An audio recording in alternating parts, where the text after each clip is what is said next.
আসসালামু আলাইকুম প্রিয় দর্শক, স্বাগত জানাচ্ছি জুম্মাবারের ভিডিওতে। একটি আরব ভূখণ্ডের ভূপ্রকৃতি দেখছি, চিত্র দেখলাম, ভিডিও চিত্র। মূলত সৌদি আরবের বর্তমান অবস্থার সাথে আজকে যে বিষয়টা আমরা মিলিয়ে দেখব, হযরত মুহাম্মদ সাল্লাল্লাহু আলাইহি ওয়াসাল্লামের মুখনিসৃত দু একটি বাণী আমরা মিলিয়ে দেখব। হযরত আবু হুরায়রা রাদিয়াল্লাহু আনহু থেকে বর্ণিত, রাসূলুল্লাহ সাল্লাল্লাহু আলাইহি ওয়াসাল্লাম বলেছেন, কিয়ামত অনুষ্ঠিত হবে না যে পর্যন্ত সম্পদের প্রাচুর্য না আসবে, এমনকি কোনো ব্যক্তি সম্পদের জাকাত নিয়ে ঘুরবে কিন্তু নেয়ার মতো লোক পাবে না। আরবের মাঠঘাট তখন চারণভূমি ও নদী নালায় পরিণত হবে। সহিহ মুসলিম হাদিস নং উল্লেখ আছে। আমরা দেখলাম একটি হাদিস, আরেকটি হাদিস আমরা দেখি। রাসূলুল্লাহ সাল্লাল্লাহু আলাইহি ওয়াসাল্লাম বলেছেন, তাকে আত্মপ্রকাশ করতে দেখলে তোমরা বরফের উপর হামাগুড়ি দিয়ে হলেও তার সাথে যোগদান করো, কারণ সে আল্লাহর খলিফা মাহদী। এটা হযরত মুহাম্মদ সাল্লাল্লাহু আলাইহি ওয়াসাল্লাম ইমাম মাহদী আসার কথা বলছেন। এখানে একটি বরফের উপর হামাগুড়ি দিয়ে হলেও, এই কথাটা খুবই তাৎপর্যপূর্ণ। সে ১৫০০ বছর আগে বরফ পড়বে আরব ভূখণ্ডে, সেটা কল্পনা করা যায় না। আমি আবার প্রথম যে হাদিসটি বলছি আবার দেখছি, এখানে দেখা হয়েছে। দ্বিতীয় হাদিসটিও আমরা দেখছি যে বরফের উপর হামাগুড়ি দেওয়ার কথা বলা হয়েছে। এখন আমরা ভূপ্রকৃতির সাথে মিলিয়ে দেখি। বর্তমানে আমরা একটি ভূপ্রকৃতি দেখছি এখানে, আর সেখানে কিভাবে পরিবর্তিত হয়ে গেছে ভূপ্রকৃতি। সবুজ, যেগুলো মরুভূমি ছিল যেগুলো, সেগুলো সবুজ হয়ে গেছে ধীরে ধীরে। আমরা এগুলো প্রত্যক্ষ করছি ভিডিও চিত্রের মাধ্যমে। সেখানে আকাশ থেকে যে দেখা যায় সেইগুলো দেখা যায়। আমরা দেখি যে চারণভূমি, সেখানে অনেক ঘাস হয়েছে এবং উপত্যকা আর উপরের পুরো সবুজ আবহ হয়ে গেছে। ধীরে ধীরে সবুজ পর্যায়ক্রমে এটা যে সবুজ হচ্ছে, সেটা কিন্তু সুন্দরভাবে ভিডিও চিত্রের তুলনা করে আমরা দেখতে পাচ্ছি এখানে। আসলে যেটা কল্পনা করা যায়নি, আল্লাহর কি কুদরত, কি ক্ষমতা, অসীম ক্ষমতা। তার ক্ষমতার কাছে মাথা নুয়ে আসে, অবশ্যই আমাদের মাথা নুয়ে আসতে হবে। এখন আমরা দেখলাম যে সবুজ পাশাপাশি যে নদী নালা হয়েছে, অর্থাৎ প্রবল বৃষ্টির ফলে আমরা কি দেখি, এখানে পুরো নদীতে পরিণত হয়ে গেছে। এখন প্রায় হজের মৌসুমে বৃষ্টি হয়, অনেকেই এই বিষয়টা প্রত্যক্ষ করছেন, প্রবল বৃষ্টি। আমরা এই দেখি যে কি সুন্দর নদী নালা হয়ে গেছে, যেটা হযরত মুহাম্মদ সাল্লাল্লাহু আলাইহি ওয়াসাল্লাম ১৫০০ বছর আগে বলছেন। এবং আমরা জানি এখানে প্রাচুর্যের কথা বলা হয়েছে। আমরা সৌদি আরব সহ আরব ভূখণ্ড, কাতার থেকে শুরু করে আরব আমিরাত, সব জায়গায় আমরা দেখি তেল আর তেলের বিখ্যাত যে দেশগুলো রয়েছে, সমৃদ্ধ দেশ, তার ভিতরে সৌদি আরব, কাতার এবং আরব আমিরাত এগুলো আছে।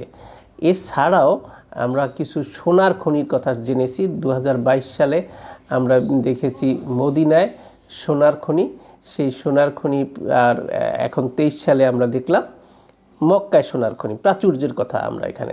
আরেকটি আমরা দেখি সৌদি আরবে যে বরফ পড়া শুরু হয়েছে, যেটা ১৫০০ বছর আগে কল্পনা করা যায়নি। সেই রকম চিত্র আমরা কিন্তু দেখছি। মনে হচ্ছে যে নয়নাভিরাম একটি দৃশ্য। বাস্তবে এটা কল্পনা করা যেত না পূর্বে। ১৫০০ বছর আগে হযরত মুহাম্মদ সাল্লাল্লাহু আলাইহি ওয়াসাল্লাম বলছে যে বরফের উপর হামাগুড়ি দিয়ে হলেও তোমরা ইমাম মাহদীর কাছে, যে আল্লাহর মনোনীত খলিফা বা হেদায়েতপ্রাপ্ত প্রতিশ্রুতিশীল নেতা, তার কাছে বায়াত নেবে। সেই যুগে কিভাবে কল্পনা, এই বরফের কথা মনে হয়েছে যে অনেকেই মনে করতে পারে যে এটা অপ্রাসঙ্গিক, আসলে যে এটা প্রাসঙ্গিক এটা বুঝতে প্রায় ১৫০০ বছর লেগে গিয়েছে। তো আমাদের আসলে কিয়ামতের পূর্বে আমরা অবস্থান করছি, কিয়ামত কবে হবে আল্লাহই ভালো জানে, কিন্তু খুবই কাছাকাছি। অনেক আলামত আমরা দেখতে পাচ্ছি, বড় আলামতের খুব কাছাকাছি আমরা অবস্থান করছি। আমরা বুঝছি যে ইমাম মাহদী আসার পরেই তো দাজ্জালের সবচেয়ে বড় যে শুরু ফিতনা, সে দাজ্জাল। তাই ইমাম মাহদী আসার পরে, এবং ইমাম মাহদীর সময়কাল তো আসলে অনেক বড় সময় হবে না, এরপরই তো ঈসা আলাইহিস সালাম নেতৃত্ব দিবেন, তারপর কিয়ামতের সময়।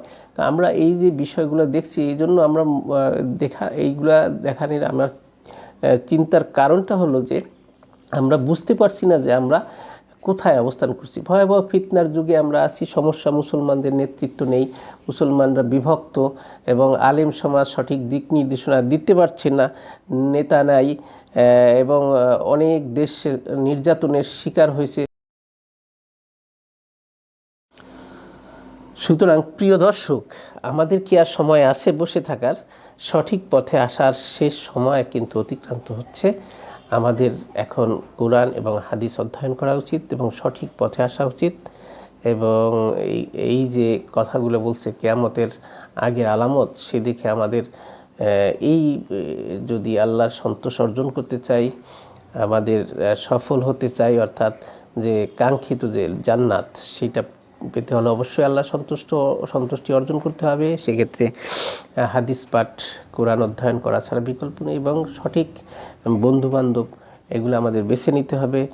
যারা ইলম সমৃদ্ধ তাদের কাছে যেতে হবে, আলেম সমাজ যারা, তাদের যারা প্রতিশ্রুতিশীল জ্ঞানী আলেম যারা দিক নির্দেশনা দিতে পারেন তাদেরই আমরা বক্তব্য শুনতে হবে এবং বুঝতে হবে যে হোয়াট ইজ রাইট এবং হোয়াট ইজ রং, এবং হক এবং বাতিলের যে পার্থক্য সেটাও বুঝতে হবে, হকের পথে আসতে হবে, তাহলেই আমরা সফল হতে পারবো, আমরা সঠিক পথে আসতে পারবো। প্রিয় দর্শক, সবাই আমরা সরল পথে চলবো, এই আশাবাদ ব্যক্ত করে আজকে শেষ করছি। সবাইকে ধন্যবাদ। আসসালামু আলাইকুম ওয়া রাহমাতুল্লাহি ওয়া বারাকাতুহু।